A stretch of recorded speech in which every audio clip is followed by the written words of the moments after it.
So if we bring this down to the ground level, to things actually happening in organizations, and initiatives being taken by and people ops professionals, what are some of the struggles that we then meet, if this is where we want to go?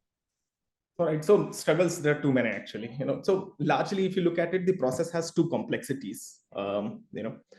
Right. So the process has two complexities when it comes to learning and development. These are the two major roadblocks which have been taking most of our time and attention actually while we are trying to scale our L&D programs or initiatives inside the organization.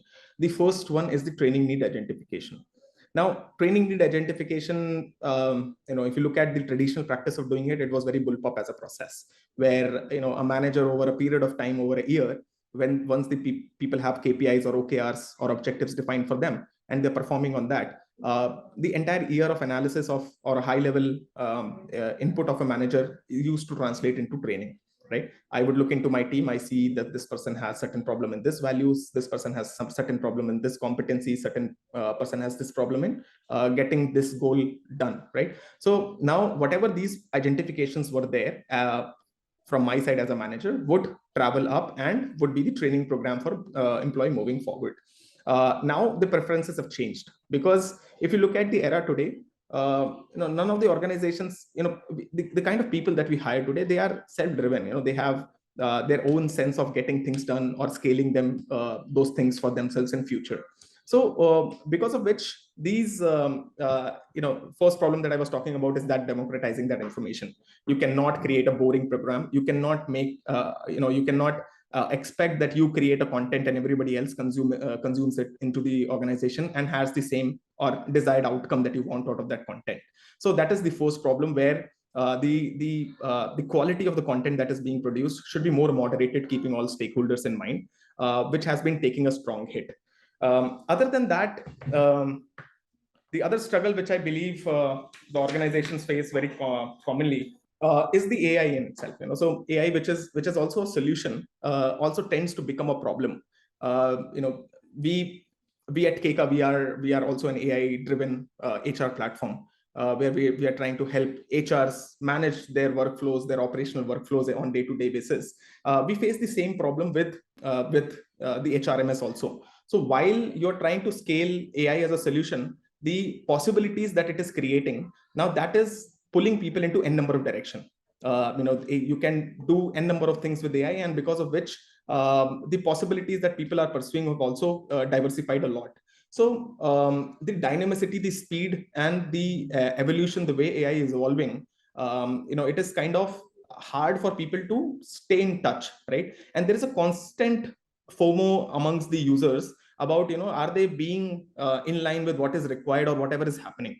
So that's another fear, because of which, like people, when something is too big for your mind, right, you tend to put a barrier.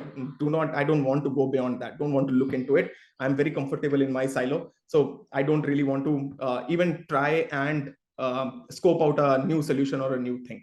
So that is another problem which I see, which is happening. There are other aspects. So, some of the pointers I actually noted, just give me a second.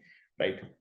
One of the pointers which I feel is very critical is the hybrid workforce which is happening. Right. So that's another factorial of why we are not able to scale as of yet. Half of the users are in offices, half of the employees in the organizations are working remotely. If you're designing a learning program for your people, a training program for your people, the effective mode of conduction of that program is something which is pretty tricky. We all understand that remote meetings, the attention span of people is extremely low, and the amount of information that they can consume can go down. So looking at that is another aspect which is creating a lot of struggle in HR's life in terms of how do they make the L&D more effective for them. One point I'd like to add here, Shambhavi, is that there is a constant problem which has always been there. Business, any workplace is a place of business, right? The key purpose of an organization to exist, although we try to find honorable ways of looking at it, but at the end of the day, it's about making money. So there's a lack of time for learning and initiatives which are honorable, which do not have immediate impact on business. So the end stakeholder which is supposed to take the training, the mediators which are recommending trainings or which are facilitating trainings, or at the end of the day, the administrators, right, who are actually which are actually communicating the trainings, all of them are facing the same problem, which is the lack of time from the stakeholders or different personas inside the organization.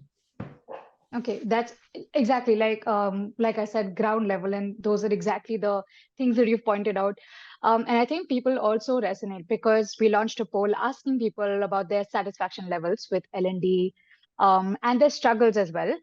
And our top two answers are somewhat satisfied, there is scope for more, and somewhat dissatisfied, I don't think we're doing enough. Which means that, of course, we understand the importance of L&D, and we also understand that maybe we're not there yet. So keeping all of that in mind, time, personalization and democratization, as well as the fact that AI in itself is a challenge.